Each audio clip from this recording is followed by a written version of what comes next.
Boa noite, sejam muito bem-vindos. Meu nome é Tamires Sampaio, eu sou coordenadora da FMSA pelo Comitê da UPE e hoje a gente está dando início ao nosso primeiro dia do segundo simpósio de pediatria, a relação entre Covid-19 e a saúde da infância e do adolescente.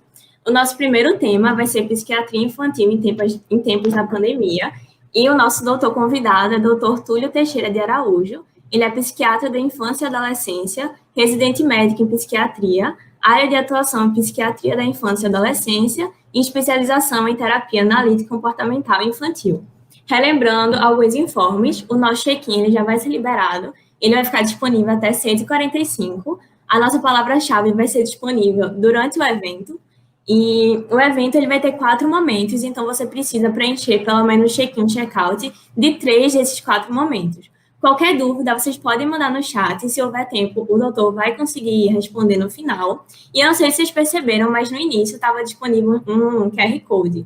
E ele vai estar disponível também no intervalo e no final. E ele vai servir de arrecadação de fundos para a Fundação Alice Figueira, de apoio ao IMIP. Houve um imprevisto com a segunda palestrante, ela não vai conseguir comparecer, então hoje a gente vai ter que acabar um pouquinho mais cedo, mas é isso, pode começar. Obrigado, Tamires.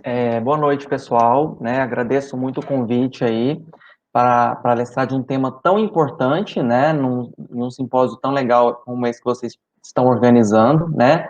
E falando da psiquiatria infantil em tempos de pandemia, né, coube a mim falar dos transtornos mentais na infância e adolescência durante a pandemia, né? Eu sou psiquiatra da infância e adolescência, né, trabalho no CAPS infantil na cidade de Uberlândia. Me formei na cidade de Uberlândia, mas fiz minha residência de psiquiatria e também a psiquiatria da infância e adolescência, né, que é outra residência, em Brasília. E fiz uma especialização em terapia analítica comportamental infantil, né, que me ajuda muito a lidar com esses casos, às vezes com as orientações e saber como encaminhar nos momentos certos, né. Pode passar. Então, antes de falar, né, sobre a questão da psiquiatria infantil nos tempos de pandemia, eu dividi em 3 tópicos, tá, gente? Só para organizar para vocês. Eu queria falar primeiro um pouco do panorama geral dos transtornos mentais na infância e adolescência. Depois falar um pouco dos impactos, né, da pandemia. E depois um pouquinho falar como cuidar, né, desses impactos, o que a gente pode fazer para amenizar, né? Porque os impactos da pandemia eles vão vir de qualquer forma, né? A pandemia ela veio e ela não escolheu pessoas para serem atingidas, ela atingiu a todos nós, né? E as crianças e adolescentes elas foram muito atingidas, porque você basicamente quebrou a rotina de muitas dessas crianças, desses adolescentes, e depois eu vou falar um pouco da particularidade de cada um, mas os pais, muitas vezes, ainda têm um contato com o mundo externo, né? Agora, eu, que faço atendimento mais dessa área específica, a gente vê que tem muitas crianças e adolescentes que praticamente tiveram perda total do contato com o mundo externo. O único contato com o mundo externo, tirando o contato virtual, obviamente, são os pais, né? E acaba que essa busca de contato com os pais, ela tem um grande impacto aí, porque você sobrecarrega também os pais nesse processo, né? O desenvolvimento das crianças, ele fica um pouco ali aquém do que a gente esperaria, né? Então, sobre um panorama geral, né, dos transtornos, pode passar para mim, por gentileza? A primeira coisa que eu gosto de falar, né, porque quando a gente fala de jovens, a gente sempre tem que lembrar que os jovens sempre têm um cuidador, né? E uma coisa que eu gosto de comentar é sobre os estilos parentais, né? O que são os estilos parentais? É a forma, né, como esses pais, como esses cuidadores lidam com essas crianças, né? Desde o inicinho lá, né? Então, tem esse diagrama, né, que a gente costuma usar, que envolve responsividade e exigência. Ficou um pouco ruim a letra ali, mas acho que dá para entender. Do lado direito aí, muita responsividade, né? O que acontece? A gente teria basicamente, né, num tipo de análise, 4 tipos de pais, né? Aqueles pais que dão pouca exigência, né, para aquela criança e que às vezes não dá também a contra-resposta, né? Não dá o feedback, não dá o incentivo, que seria um tipo de pai mais negligente, né? Temos aqueles pais também que às vezes não tem exigência também, né, de afazeres, de regras, né? Quando fala em exigência, lembra-se de regras, tá? Pais que colocam poucas regras, né? Mas tem muita resposta, muito afeto, muito controle, muito controle de benefícios, né, para essa criança, sem contrapartidas. Nesse caso, a gente pensa num estilo de pai mais permissivo, né? Tem o estilo também autoritário, que seria quando você tem muita exigência, muita regra, mas pouco afeto, pouca resposta quando aquela criança cumpre aquela regra. E um tipo ideal de pai, que a gente sempre tenta buscar algo parecido com isso, que seria um pai participativo, que é quando você coloca realmente as regras que têm que ser colocadas, né? Não tem como não ter regra, não tem como não ter rotina numa casa, né, para uma criança, para um adolescente.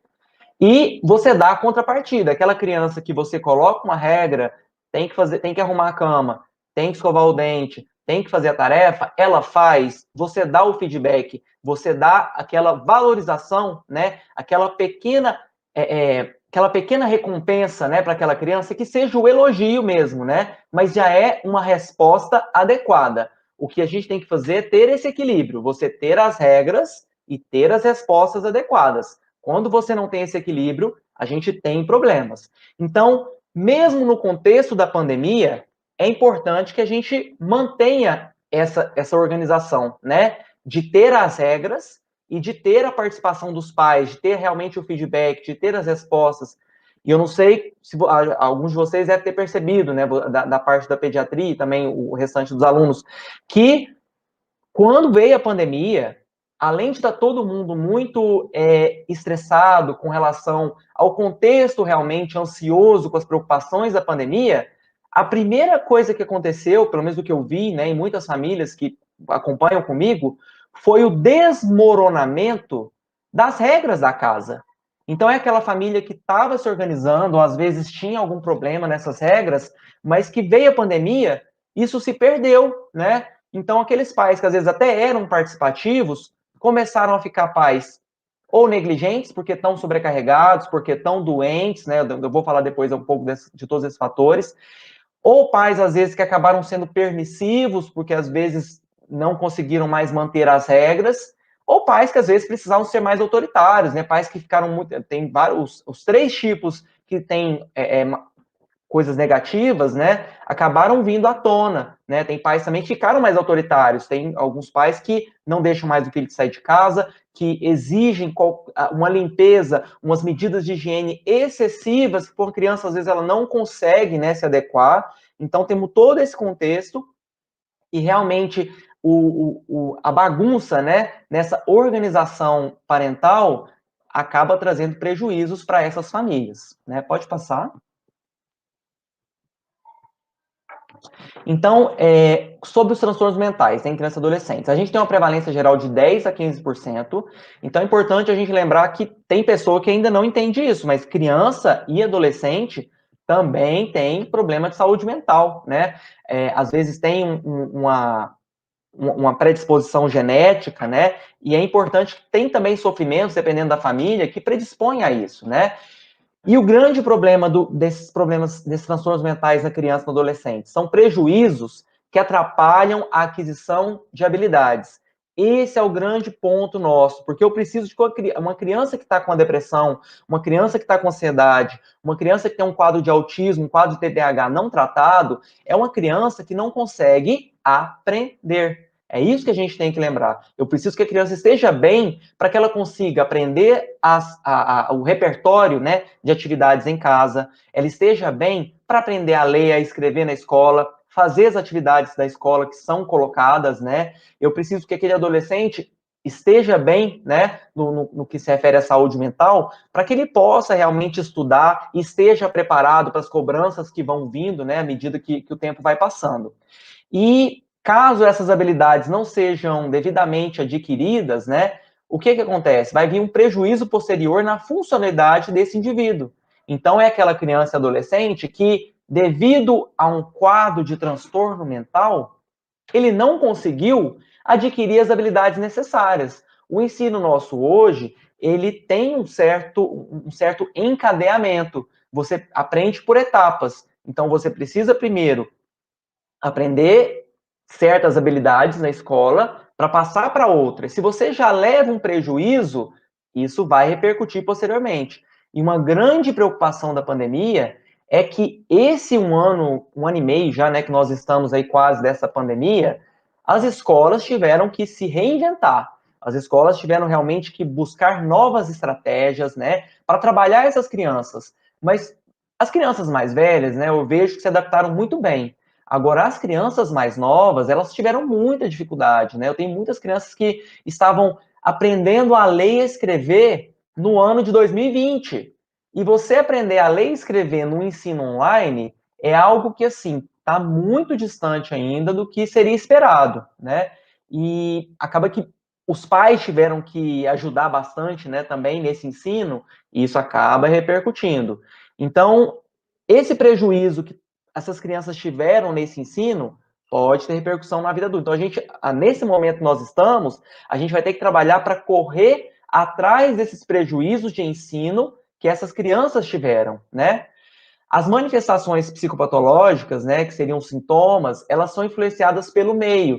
Então, às vezes a criança tem uma predisposição genética, mas ela só vai se manifestar de acordo com os estressores daquele ambiente que ela está. Então, o que a gente tem hoje? Né? Um ambiente com vários estressores, né? Depois eu vou pontuar algum deles, mas é um contexto muito ansiogênico. Então, essa criança e esse adolescente estão submetidos a uma realidade em que os pais estão muito preocupados, estão muito ansiosos, passam isso para essas crianças, e essas crianças estão já assustadas, porque toda a rotina delas foi alterada, né, com essa questão da pandemia.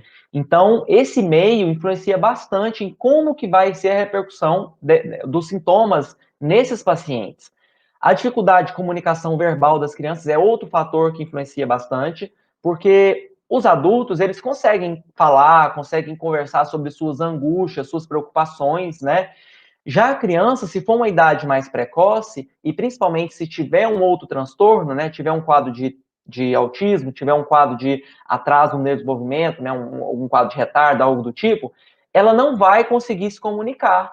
E aquela criança que não se comunica bem, ela vai ficar ainda mais ansiosa, porque ela não consegue falar sobre aquilo, ela não consegue expressar para os pais o que ela está sentindo, para os pais poderem ajudá-la. Então, às vezes, os pais nem sabem como aquela criança está se sentindo. E aquela criança está assustada porque a rotina dela foi quebrada e ela está vendo o quê? Os pais muito assustados, os pais sem saber o que fazer durante todo esse contexto, né? E na psiquiatria da infância e adolescência, a gente precisa ter essa relação com pais, psicólogos e professores, né? Hoje em dia eu consigo trabalhar bem, né, com relatórios, com troca de informações online, mas principalmente o contato com a escola, que para mim eu acho de extrema importância, porque para você fazer um diagnóstico de uma criança ou de adolescente, você necessariamente precisa ver o ambiente da escola, porque o ambiente da escola é onde essa criança vai passar ali mais ou menos um terço, né, do tempo dela durante a semana vai ser na escola. Então eu preciso saber como que está o rendimento dessa criança na escola, como que estão os comportamentos dessa criança, como que está realmente o relacionamento dela com outras crianças, com os professores. Então isso ficou um pouco prejudicado. Até pedi um relatório de avaliação escolar essa semana, né? E fiquei negativamente surpreendido, porque o professor me mandou realmente falando do desempenho, né, do aluno, mas falando que não tem condição de falar nada sobre interação ou sobre contexto daquela criança, porque ele não teve contato nenhum com ela, né? Então, até a nossa avaliação como profissional, né, nós psiquiatras, psicólogos e outros, fica prejudicada por conta dessa avaliação, que seria um contexto a mais que essa criança estaria participando, tá? Pode passar. Dos fatores de risco associado, né? Hoje a gente estuda bastante os fatores de risco, né? E nós temos, então, uma separação mais clássica em 4 tipos de fatores, assim, né? Os fatores biológicos, que seriam, então, as anormalidades, né, do sistema nervoso central. Isso aí vai envolver lesões, infecções, desnutrição, exposição a toxinas. Então, são fatores que vão aparecer ali ou no pré-natal, ou realmente na primeira infância, que vão repercutir no cérebro dessa criança, né? Os fatores genéticos, né? Que seria a história familiar de transtorno mental, né? E acaba que esse fator genético vai ter uma dupla contribuição, se o pai for o principal cuidador. Por quê? O pai, às vezes, tem um transtorno mental, né?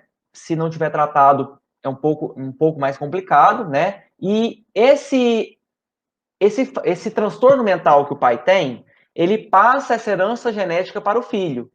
E acaba que no contexto de criação, né, muitas coisas, se ele não tiver bem tratado esse transtorno mental, acaba influenciando naquela fase inicial de aprendizado daquela criança, né, da primeira infância, que seriam os fatores psicossociais, né? Ou seja, as disfunções na vida familiar e as situações estressoras vão acabar repercutindo e fazendo com que esse fator genético que essa criança tem ele possa realmente se manifestar.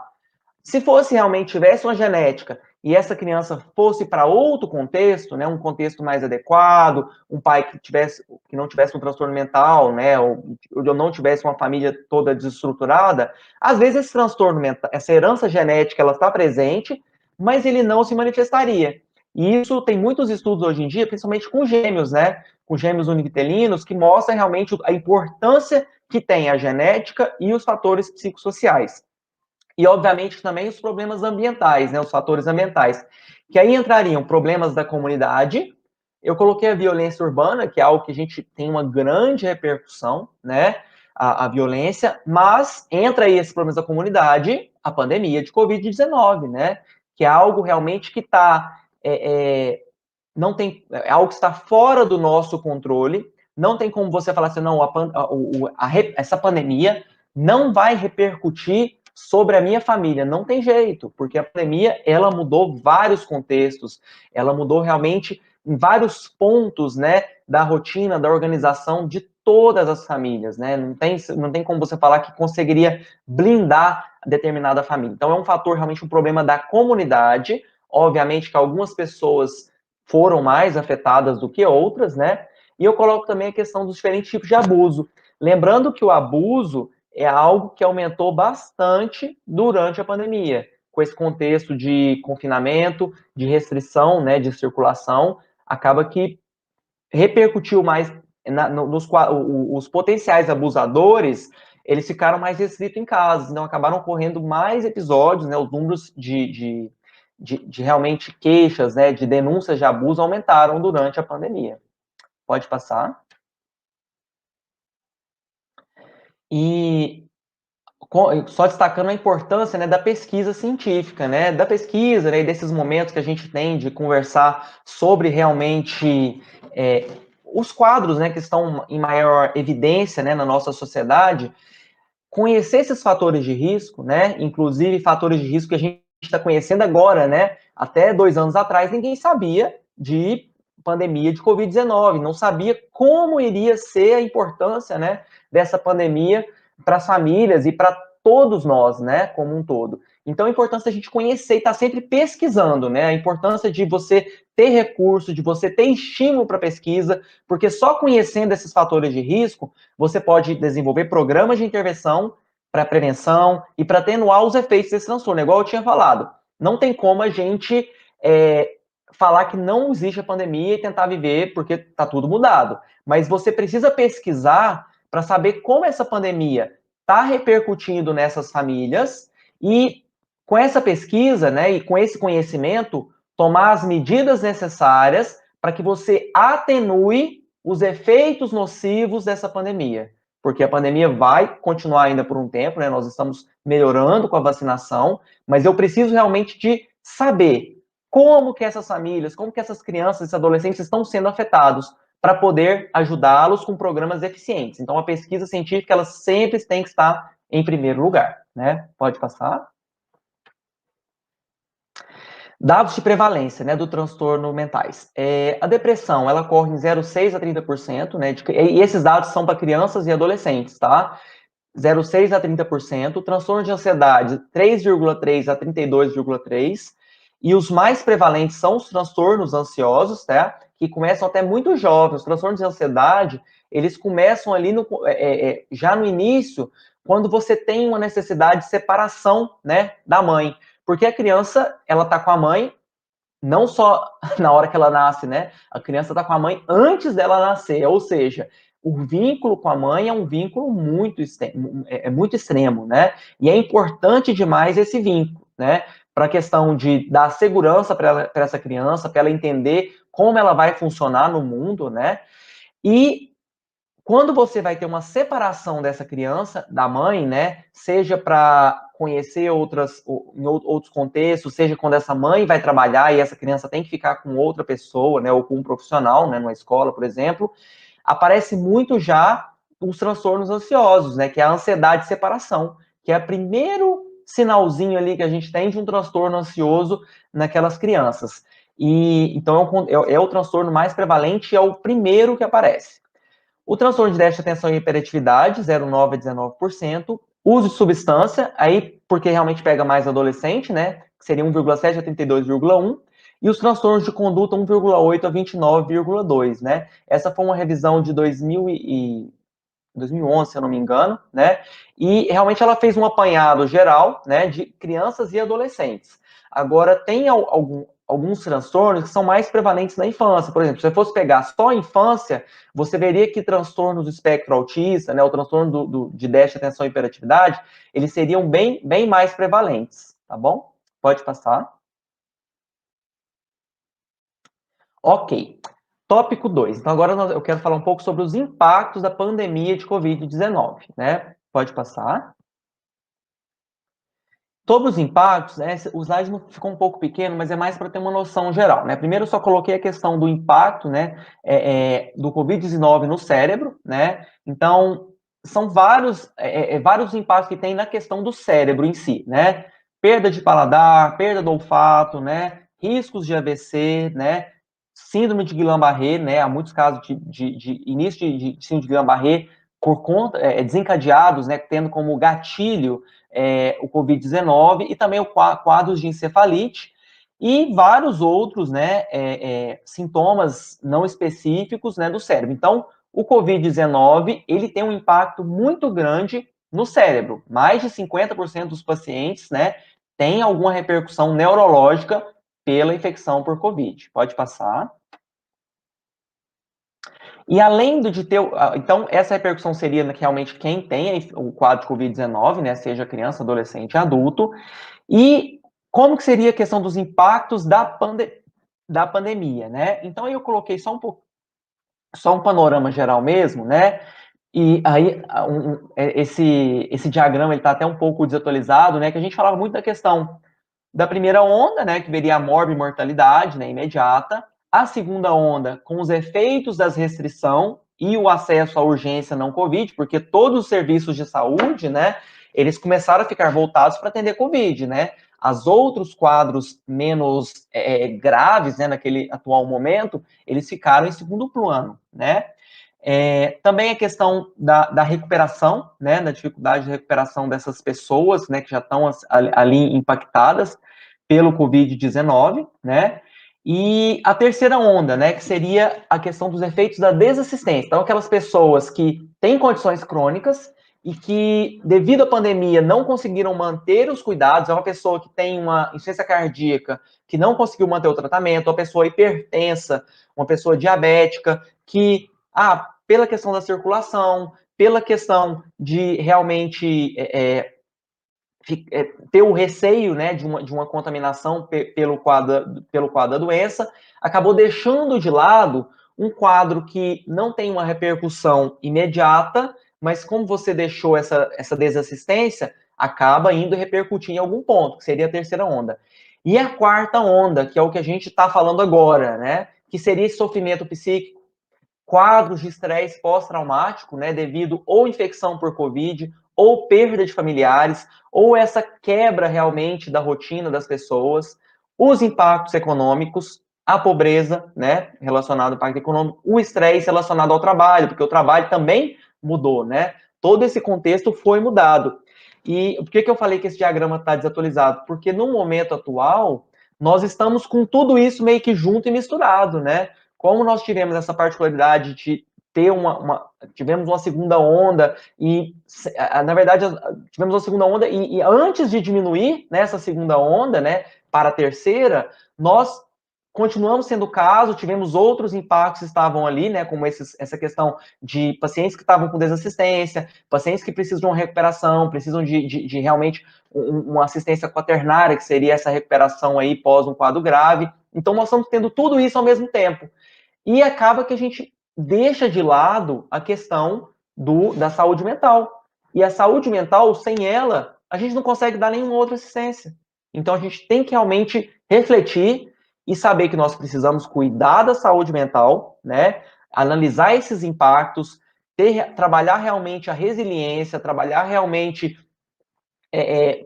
formas, né, de diminuir esse estresse que nós estamos vivendo em todos os dias na rotina, porque caso a gente mantenha esse sofrimento, né, mantenha esse adoecimento comunitário que nós estamos vivendo, nós vamos acabar não conseguindo conseguir recuperar, né, e dar assistência aos outros pontos que a gente vai precisar, né, e já estamos precisando. Pode passar?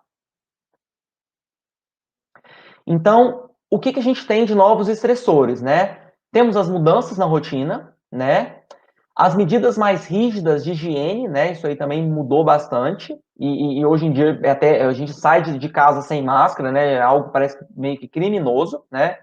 O isolamento social, que foi algo que tem um impacto tremendo, né? Porque nós, como seres humanos, a gente precisa de outras pessoas para nos fazermos gente, né? Então, se a gente não tem esse contato, e acho que no Brasil, né, ou nos países latinos como um todo, essa importância de ter esse contato, de ter o afeto, né, de você ter uma conversa, de você ter um contato próximo, de você ter um toque, isso para nós é muito importante e faz muita falta. Então, o isolamento social, ele gerou um impacto enorme, tanto para as crianças quanto para adultos, né? Só que, igual eu tinha falado, para crianças e adolescentes, isso é um pouco maior, um pouco pior. Para crianças, em várias fases, você teve quebras na hora que aquela criança muito jovem estava entrando na escola, ela realmente vai ficar um pouco traumatizada. Poxa, eu estava entrando na escola, estava realmente às vezes animado, tinha um contexto novo, e ela foi impactada. Aquela criança um pouquinho mais velha ali, né, já de perto ali dos 10 anos, que realmente está numa fase de fazer amigos, está numa fase de realmente descobrir a interação que ela pode ter, né, na escola, a interação que ela pode ter na escola, a importância que ela pode, que a criança no começo ela está ainda aprendendo. Agora, já com 10 anos, é uma criança que ela já está se autoafirmando, né? Ela faz uma tarefa, ela vê que ela pode fazer a diferença, que ela realmente tem a importância dela naquela escola, que ela está estudando, que ela tem um propósito, que ela tem amigos. Também houve a quebra. E nos adolescentes, né, já é a parte que eles estão também se autoafirmando e já formando vínculos de relacionamento. O adolescente é a fase que você já está se autoafirmando, distanciando um pouco dos valores dos pais, né? E se autoafirmando com os seus próprios valores que estão sendo construídos, com os valores dos seus amigos, né? Mostrando a importância, né? De ter aquela sensação de pertencimento, né, a um grupo, né, que é aquele grupo de amigos, às vezes ele vai ter um grupo aí para a vida toda e que foi construído ali na adolescência. E na hora que você tem o isolamento social, também tem uma quebra, e para os adolescentes, além de ser um momento grande de autoafirmação, um outro fator importante, os adolescentes já têm a adolescência já é uma fase muito conturbada, né, tanto por essa questão de mudança mesmo, né, da infância para a idade adulta, com a autonomia que ele adquire, as responsabilidades que ele está adquirindo. Então, você ter realmente isolamento social e prejudicar o desenvolvimento desse adolescente nessas questões tão íntimas dele, né, de se autoafirmar, de ter os amigos, isso tudo acaba tendo uma repercussão, e ele que já tem um sofrimento, a adolescência por si só já é um período que tem um sofrimento, então acaba que esse adolescente, ele é mais impactado. E a adolescência também é o período onde você tem maiores chances de ter quadros depressivos, né? É quando as doenças, os quadros depressivos começam a aparecer com mais em magnitude. E com a depressão, temos também ideação e ideação e tentativas de suicídio, né? Então, essa criança, esse adolescente que já está impactado no seu desenvolvimento, se ele realmente tiver uma ideação e tiver um quadro de impulsividade também, pode acabar contribuindo para quadros de suicídio, né? O adoecimento pessoal, né, o próprio paciente ou de familiares, né, acaba que tem um impacto grande, e a perda de familiares também, né, repercute bastante, né? A gente tive muitos pacientes que apresentaram quadros de ansiedade, quadros de depressão, quando tiveram uma perda familiar e não puderam ver mais o familiar. Às vezes o familiar faleceu, por exemplo, de Covid, e se tiver realmente no período que a doença estiver ativa, não é permitido nem que se tenha um velório. Então, aquela criança, aquele adolescente, às vezes não pôde nem fazer a sua despedida daquele familiar querido, daquele tio, daquele avô, né, ou às vezes até dos pais mesmo, que aí é algo bem mais grave, mas então esse impacto é muito grande. As atividades de ensino online, né, que ainda é um desafio, né, para os pais, para os professores, exige muito dos pais que tenham realmente uma supervisão, um monitoramento desses jovens, porque o jovem às vezes não vai saber, principalmente se for uma criança muito jovem, uma criança muito pequena, não vai saber a importância que tem aquele ensino, aquelas atividades da escola, que seria uma etapa para ele posteriormente aprender novas coisas. Então, acontece muito. Aqueles pais que não conseguem ter um controle muito bom, a criança está ali fazendo atividade da escola, mas na verdade está mexendo em outras coisas, está vendo vídeo, está jogando ao mesmo tempo, né? Cansei de receber esse tipo de queixa dos pais. E realmente é difícil você fazer com que os pais tenham realmente tempo de estar ali o tempo todo supervisionando, vigiando, e os pais têm que trabalhar. Mesmo que os pais estejam em casa, eles também têm que trabalhar. Então, daí vem essa sobrecarga muito grande sobre os pais, né? E o uso excessivo de telas, né? Até, acho que, não sei se saiu ainda, né? Depois, talvez, a pessoal que tem da pediatria, né, deve ter alguma palestra sobre isso, vou tentar acompanhar depois, deve ter alguma nova recomendação, porque o uso de telas, realmente, ele mudou totalmente, né? O uso de telas, no meu conhecimento que tinha, era até 2 anos, 0 de tela, o que já é difícil, né? De 2 a 5 anos, né? 1 hora, de 5 a 10 anos, 1 hora e meia, e acima dos 10 anos, a gente pode colocar aí 2 horas. Isso aí, no contexto de pandemia, ainda mais que você usa a tela para o ensino, isso aí fica muito complicado. Realmente, o uso de telas é algo que se expandiu bastante e a gente tem que ter novas formas de controle. Então, é a mesma questão da internet, né? A internet, as telas e a internet são ferramentas de grande importância que podem nos ajudar a ensinar, pode nos ajudar a aprender, a superar esses desafios, né? Que é o que aconteceu com a internet nesse tempo agora. Nós podemos, essa palestra mesmo, né? Nós podemos revolucionar a forma de aprender e de ensinar e de levar a informação, mas temos que usar da forma correta, né? Então a gente tem que ter esse controle das telas, para que elas sejam usadas, né? Mesmo que agora está passando o tempo que seria recomendado antes pela Sociedade Brasileira de Pediatria, mas usar da forma correta, né? Então os pais têm que ter realmente, voltando àquela questão do estilo parental, ter realmente o controle para que essas telas estejam sendo bem usadas, né? Pode passar. Com relação às crianças, né? Sensação de insegurança e imprevisibilidade. Ou seja, você houve uma quebra e já não e as escolas, as famílias, e nós também, né? Eu me incluo também, como psiquiatra infantil, como médico, num primeiro momento a gente não tinha informação nem para saber qual era o método correto, qual é a forma correta da gente tratar, qual é a forma correta da gente orientar, né, essas pessoas, porque era novo para todo mundo, né? Então essas crianças, e aí para nós que já temos uma certa bagagem, já temos uma certa resiliência trabalhada, já foi também difícil. Agora imagina para uma criança que estava entrando na escola e de repente chega para ela e fala: ó, você não vai mais na escola. Temos uma doença agora, o Covid, que está aí, nós vamos ter que esperar ele passar, que é o que muitas crianças às vezes acabaram falando, né? Não, quando o Covid passar, esse Covid é mal, né? Quando esse Covid passar, eu vou poder voltar aí na escola, né? E as crianças traziam isso em consultório, né? E aí veio esse ano, né? Tinham muitas famílias que eu atendo que estavam muito empolgadas, né? Os pais já bem desgastados, né? Que falavam: nossa, agora, poxa, nós vamos voltar, nós vamos poder realmente voltar a uma certa semi-normalidade, né? Porque seria um ensino híbrido. e aí veio realmente a segunda, terceira onda e uma quebra nisso. Então, a sensação de insegurança para essas crianças, e realmente, o que elas estavam esperando, vamos voltar agora, não voltou. Então, essa criança, ela não tem segurança mais. Então, ela fica ansiosa, ela não sabe como que vai repercutir. Agravamento de quadros ansiosos. Chama atenção para o quadro de TOC, né, que é o transtorno obsessivo compulsivo, por quê?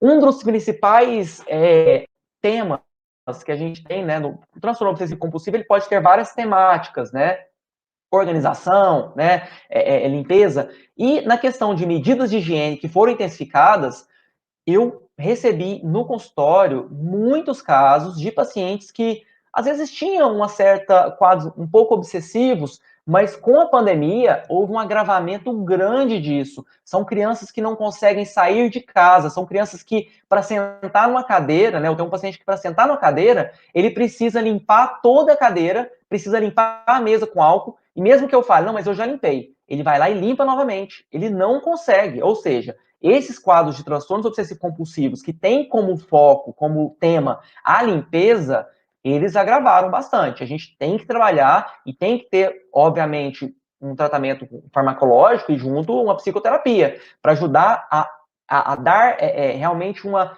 psicoeducação para essa criança e para os pais, e também ajudar a ele a entender esse movimento dele, que pode estar sendo um pouco... Porque é difícil você mostrar para essa criança, porque ela está correta, ela tem que tomar os cuidados de higiene, mas ela tem que entender que ela está um pouco exagerada a ponto de estar prejudicando ela mesma. Tem uma criança que ela está lavando tanto as mãos que ela já está tendo dermatites de repetição por lavar a mão em excesso, né? E realmente ela não consegue parar de lavar a mão. O comportamento dela é correto, mas ele está excessivo. Então, isso aí é muito difícil você conversar com uma criança que ainda não tem o conhecimento adequado. Surgimento de novos quadros psiquiátricos, né? Também está acontecendo muito, porque é um estressor que está para todos nós, né? Então, se você não tem realmente uma resiliência, se você não tem um apoio adequado da família, ou seja, aquela criança, aquele adolescente que estava levando, mas estava ali começando a desalinhar, a ter um quadro, tiver um comecinho de um quadro ansioso depressivo, mas que dava para voltar, né? Dependendo do apoio de uma família, às vezes uma psicoterapia. Com a pandemia, desandou, né? Ou seja, é um fator estressor geral que acaba repercutindo para surgimento de novos quadros, né? Muitos pacientes, inclusive, que acompanham comigo, pararam o tratamento, né? Eu faço os atendimentos online, mas assim, quando são crianças de ali abaixo de 4 anos, às vezes é muito difícil, né? Porque ter essa interação com a tela não está ainda familiarizado para elas. Então, acabam perdendo esse tratamento, acompanhamento, e os quadros que realmente não tratam acabam se agravando, né? Então, a exacerbação dos quadros pré-existentes também.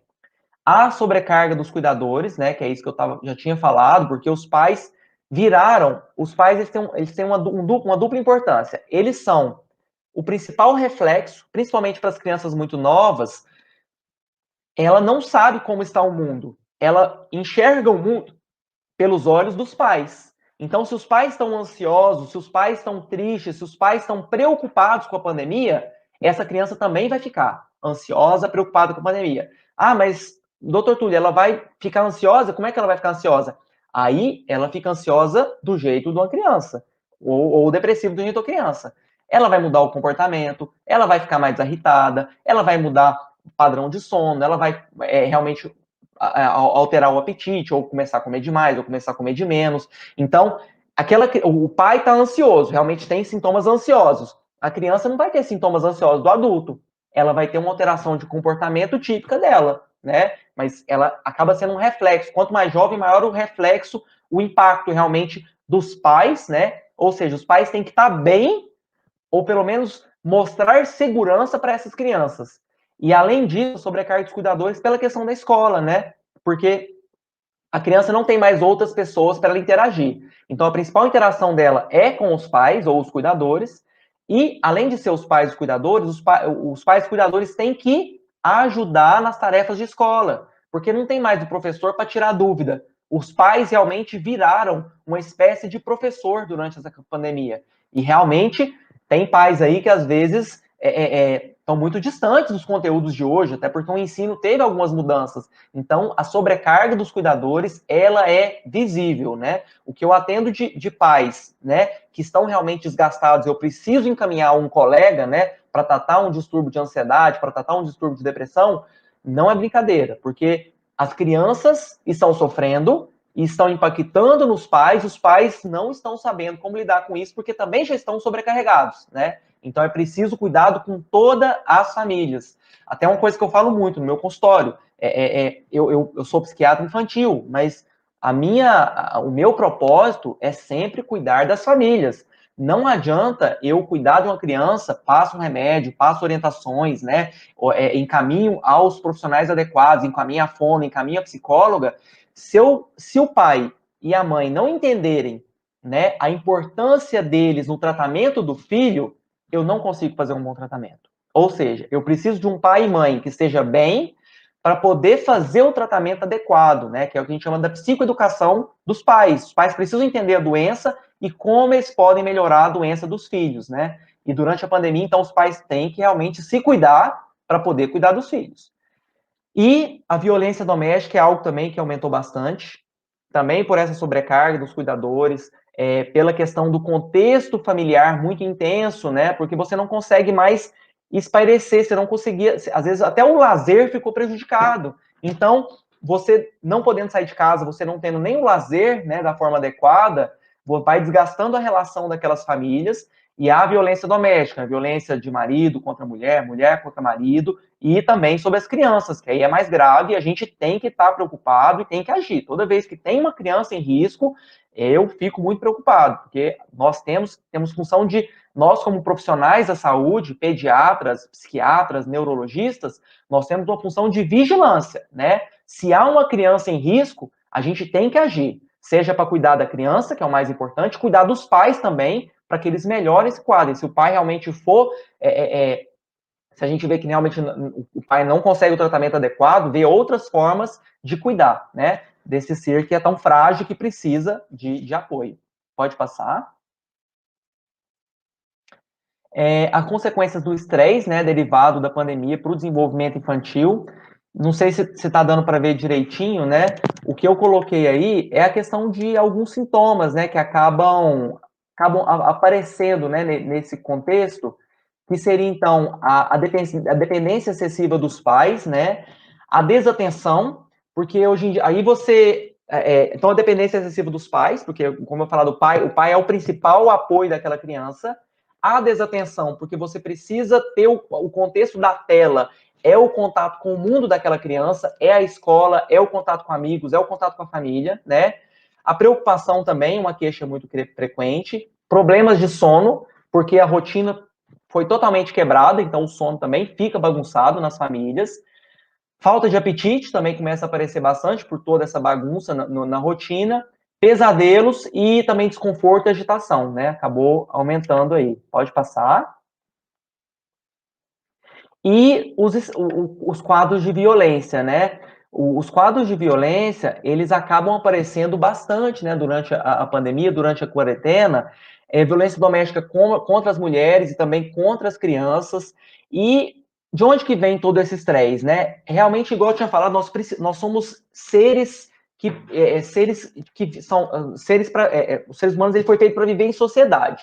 E se a gente não tem essa vivência em sociedade, né, perde-se um pouco esse relacionamento, o senso de pertencimento.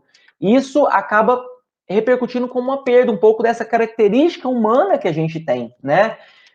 Além da competência também, que acaba que é perdido um pouco da competência, porque nós estamos em casa e acaba que você não consegue ver a sua importância, às vezes, né? A sua importância, a sua contribuição como profissional, né? Dentro de casa. Às vezes, antigamente você está lá no serviço, você tem um feedback, você tem uma valorização profissional maior. No contexto de casa, como o contato, às vezes até com a chefia, com outras pessoas ficou mais complicado, acaba diminuindo um pouco essa competência. E a autonomia também é um pouco perdida, né? Você acaba ficando em casa, você tem um pouco da sua autonomia restrita, né? Pode passar. A pandemia e os cuidadores, né? Então, o que que nós temos? O estresse emocional, que eu havia falado, e o adoecimento dos cuidadores, né, que impacta. A dificuldade em manter o tratamento, né? Tem muitos pais, né, que eu atendo, que falam o seguinte, ó, doutor, eu realmente não vou conseguir manter o tratamento porque eu não quero me expor, né? Às vezes o pai tem algum problema de saúde já, tem uma obesidade, uma hipertensão, uma diabetes, e não quero me expor para levar meu filho, né? E também não, e o filho às vezes não se adequa ao tratamento online, né? É, a dificuldade em colocar a rotina na casa, né? Já eu vi que muitas rotinas das famílias que funcionavam bem, com a rotina adequada de acorda, faz uma atividade física, faz a tarefa, faz aula à tarde, dorme no horário certo, tem um horário controlado, né, de eletrônicos. Pá, veio a pandemia, diminuiu. Problemas financeiros que atrapalham inclusive o tratamento, né? Às vezes a família, o principal, o arrimo da casa, ele perdeu o emprego e ele não consegue pagar consulta, pagar os medicamentos, e acaba que fica prejudicado, né? Então, tem essa sobrecarga que eu já havia falado, né, do contexto de ser realmente o contato dessa criança com o mundo, e a violência doméstica também, que eu já havia falado. Pode passar?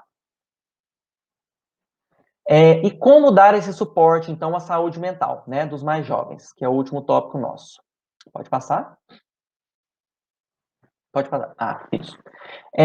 A primeira coisa, controle emocional. O que significa isso? Trabalhar o afeto. É você realmente ver que aquela criança está realmente sofrendo com a repercussão da pandemia, né? E dar o afeto que ela precisa, né? Dar o suporte que ela precisa, né? Então, aquela criança que está ansiosa, aquela criança que está preocupada, a gente precisa ter um controle dessas emoções. Não podemos desmerecer as emoções, né?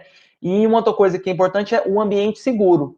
Por mais que os pais estejam sobrecarregados, né? Os pais e os cuidadores precisam estar bem para criar um ambiente seguro, mostrar para essa criança que dentro de casa ela está bem, né? Que realmente tem uma preocupação, que tem uma pandemia, que nós estamos tendo novas medidas de cuidado, mas nós podemos realmente ir se adequando, né? E até eu trabalhei muito com os pais esse último mês, né?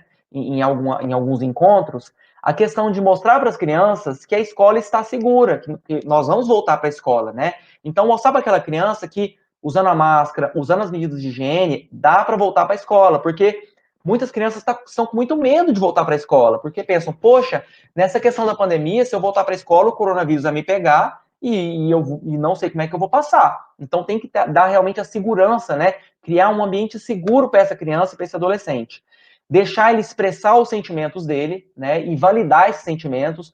Poxa, meu filho, eu vi que você está preocupado com a vovó, com o vovô, eu vi que você realmente está realmente diferente. O que está acontecendo, né? Você realmente ter esse momento com essa criança, com esse adolescente, porque se você não tem esse momento, essa angústia que esse jovem tem, ela vai caminhando, ela vai se agravando e ela vira um transtorno.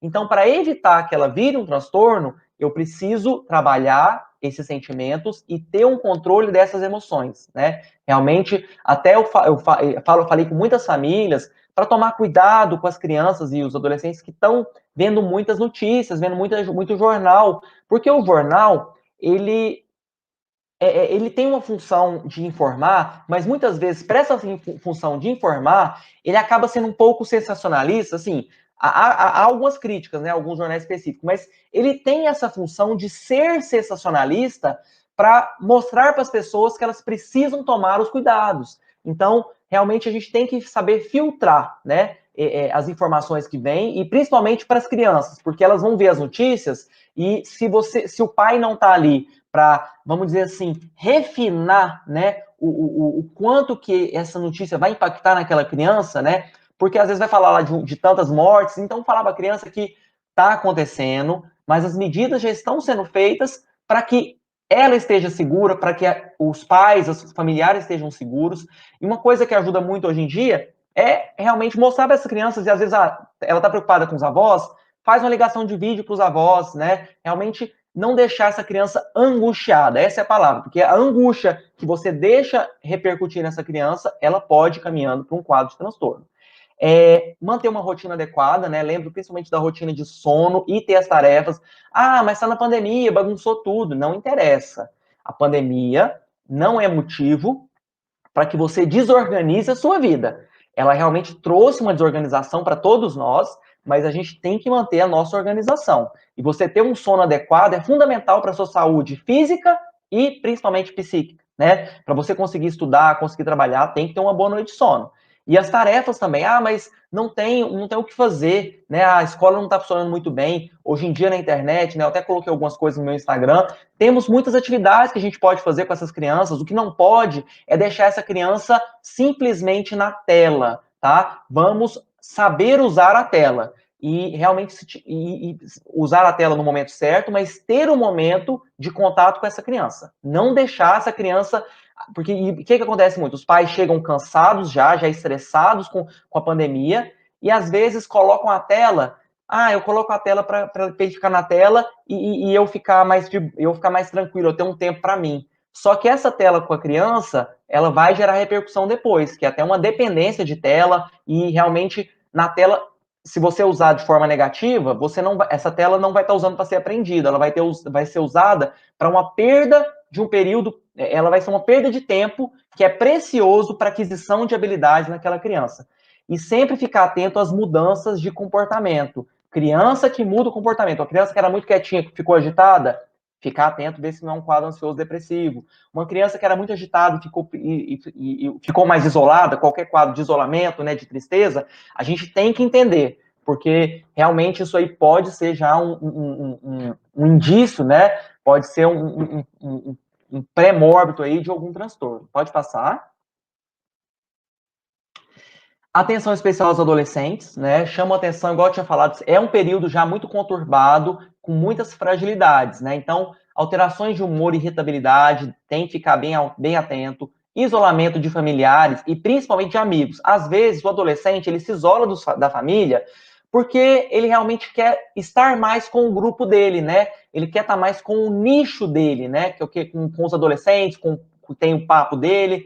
Só que se ele se isola até dos amigos, opa, liga um sinal de alarme, tá? Sentimento de desesperança, né? Ver se essa criança realmente parece que não tá mais motivada, né? Entender por que ela não tá motivada. Fala sobre suicídio e morte, né? Tem que ficar bem atento também. Conflito com relação à identidade sexual, né? Tem aparecido bastante para mim no consultório, porque o paciente está em casa e acaba o pai sabendo mais das coisas, isso aí vem para o consultório aí, então a gente tem que saber trabalhar. Automutilação, né? Acontece muito com aqueles adolescentes que estão ali em crise, que estão com quadro de ansiedade, que realmente estão num contexto que não sabem como se organizar. Abuso de álcool e drogas, né? Que é algo também, muitas vezes, é uma forma de você diminuir a sua angústia, né? Nos adolescentes acontece muito e tem um risco grande de vício, porque ele está descobrindo o mundo, né? Pode passar.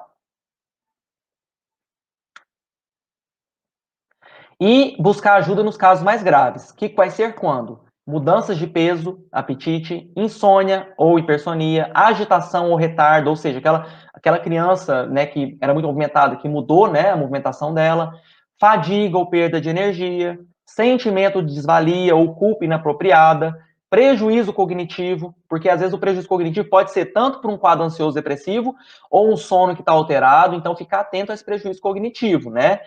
E pensamentos recorrentes de morte ou suicídio. Todos esses comportamentos, eles requerem uma atenção especial e precisam de uma avaliação de um especialista, né, de um psiquiatra infantil, para poder identificar realmente se está sendo condicionado por uma doença, né? Lembrando que a pandemia é um fator condicionante para várias doenças, né? Principalmente quadros ansiosos e depressivos na infância e adolescência. Pode passar? E é isso, deixa aí meu e-mail, tá? E também meu Instagram, tá bom? E se tiverem mais, acho que dá um tempinho pra gente responder dúvidas, mas se tiverem mais dúvidas depois, podem mandar para mim por e-mail ou pelo Instagram, que à medida do possível eu vou tentando contemplar e responder. Tudo bem? Doutor, muito obrigada. Foi muito enriquecedor. Eu tenho certeza que várias das dúvidas que a gente teve foram sanadas, até por ser um tema Ótimo. bastante atual e até negligenciado, né? Então, a gente não Aham, sabe muito bem com o que lidar, como lidar, mas vários elogios no chat obrigado. e tiveram algumas perguntas. A de José Ricardo. Quais foram as possíveis repercussões do isolamento social na vida adulta dos adolescentes de hoje? Certo. Então, o isolamento social, né, principalmente na vida adulta e adolescentes, principalmente o adolescente, né, você quebrar essa fase, que é uma fase de você buscar a interação. A criança, né, mais jovem, primeira e segunda infância, você está descobrindo a interação, mas os seus pais ainda são o seu principal apoio. Já na adolescência e na vida adulta também, a gente precisa do contexto de amigos, contexto de trabalho, que é onde você vai se identificar, onde você realmente vai mostrar a sua importância. Porque na família, você já tem sua importância. Agora você está num contexto que você tem que mostrar a sua importância, você tem que ter aquela sensação de pertencimento, né, àquele nicho. E na hora que você tem um isolamento social, isso aí fica muito prejudicado, que as pessoas ainda estão se adaptando. Eu acho que vai haver novas formas das pessoas terem essa identificação, né, seja por grupo de WhatsApp, seja por outros tipos de grupo, né, reuniões virtuais, mas hoje em dia a repercussão ainda é muito grande, você não conseguir ter essa autoafirmação, ter esse relacionamento, né, e que é tão importante para a formação da personalidade e realmente do repertório daquele adolescente para a vida adulta. Com Ok? certeza. Para a próxima, a Bel Cavalcante perguntou: as crianças tomam medicamento para ansiedade ou têm a idade para iniciar o tratamento? As crianças tomam medicamento para ansiedade e realmente nós vamos avaliar quando é necessário, né, esse tratamento para ansiedade. Então é importante ter uma avaliação bem adequada, né? Mas a gente tem medicações que podem ser passadas para criança. Para crianças muito jovens, crianças muito pequenas, a gente tem que ter um cuidado muito grande, porque às vezes comportamentos ansiosos podem ser, na verdade, uma repercussão de uma alteração psicomotora, pode ser uma repercussão de outra coisa. Então, você precisa, às vezes, de um tempo maior para ver como que essa ansiedade vai se desenvolver. Porque, às vezes, essa ansiedade, você pensa que é ansiedade, mas, na verdade, às vezes é uma criança que tem um quadro de autismo e não sabe interagir muito bem. E no que ela não sabe interagir muito bem, o que acontece? Ela fica mais nervosa. Então, isso você tem que ter um cuidado muito grande para fazer o tratamento correto, né? Mas a idade, assim, ela é muito variável. Mas até acima de 2 anos, a gente sempre já temos tratamentos adequados. Abaixo de 2 anos, eu acho que merece muito cuidado, porque podem ser muitas coisas, né? Muitas coisas do neurodesenvolvimento, muitas coisas de adequação, porque é uma criança que ainda está sabendo como que ela vai realmente interagir naquele mundo, como que ela realmente vai organizar o padrão de sono dela. É uma criança que ainda está muito imatura. Então, abaixo de 2 anos, eu tenho muito cuidado, não faço tratamento na maioria das vezes, né? A não ser quadros, não ansiedade, a gente trata outros quadros, né? Um quadro de insônia, outras repercussões da ansiedade. Mas a partir dos 2 anos a gente já começa a ver alguns sintomas de ansiedade, principalmente quando tem a ansiedade de separação da mãe ou dos pais, né? A próxima, Tamiri Silva. Como identificar se uma criança autista sofreu ou está sofrendo violência sexual? É uma pergunta bem interessante, porque assim, a criança autista, ela vai ter uma dificuldade, às vezes, na comunicação, e principalmente na comunicação verbal, né?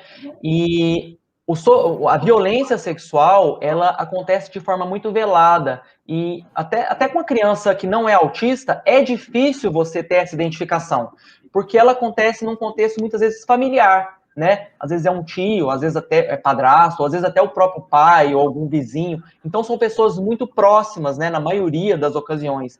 Então, as crianças acabam que têm medo, né, de falar sobre isso. E uma outra coisa, se for a criança que muito jovem sofreu abuso, ela não entende que aquilo é algo nocivo. Ela não vê o impacto que aquilo vai ter na vida posterior dela, na vida adulta. Então, o que é a principal dica, né? Ficar atento às mudanças de comportamento, né? Aquela criança que mudou o comportamento dela depois de um certo tempo, depois de uma certa interação maior com determinada pessoa, merece uma atenção. E aquela criança que principalmente começar a ter uma sexualidade inadequada, seja ali falas ou às vezes comportamentos sexuais que não são esperados para a idade, elas merecem realmente uma avaliação importante, não só da criança, de todo o contexto familiar, para saber realmente o que pode estar acontecendo, né? Então, estar atento a mudanças de comportamento e principalmente comportamentos de hipersexualidade, tá? Tá certo, doutor. Muito obrigada, viu, de verdade. Olha aí, quantos elogios. Que Que bom, espaço agradeço. importante. Foram muitos, muitos elogios mesmo. E a gente não Que conseguiu bom, mostrar todas as perguntas, mas a gente vai tranquilo. tentar Tá, responder por texto, para os e-mails dos inscritos. ok. Pronto, é isso. Então tá E bom. eu queria lembrar, quem estava em dúvida, a gente não liberou a opção de vocês receberem o formulário de check-in no e-mail de vocês. Então, se vocês não receberam, não tem problema. Mas o check-out a gente liberou, então vocês vão receber no e-mail de vocês a cópia do formulário. E agora a gente vai ter um intervalo de 10 minutos e depois a gente vai voltar com a outra palestrante. Muito obrigada. Obrigado, Tamires, obrigado a todos da equipe, viu? E fico à disposição para as próximas oportunidades, tá? Sempre que Com puder levar certeza, a gente vai informação, chamar assim. sempre que puder levar informação, eu fico muito feliz, tá? E um abraço a todos. Obrigado. A gente que agradece. Muito obrigada.